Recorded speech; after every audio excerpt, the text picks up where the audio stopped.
Deserve ko naman po talaga to eh. Deserve ko po yung nangyayari po sa akin ngayon. Ganito po pala yung feeling nung binabash, no? At least po ako may ginawa po akong masama. Deserve ko naman po to, pero paano po pala yung mga iba, no? Yung wala po silang malay, tapos sinisiraan na po sila, binabash po sila.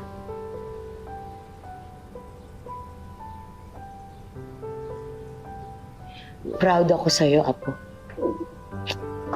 Proud na proud ako sa'yo. Bakit naman po, Lola eh? Sobrang cancelled ko na nga po eh. Kasi nakikita ko, nadarama ko. Ngayon alam ko na natututo ka na.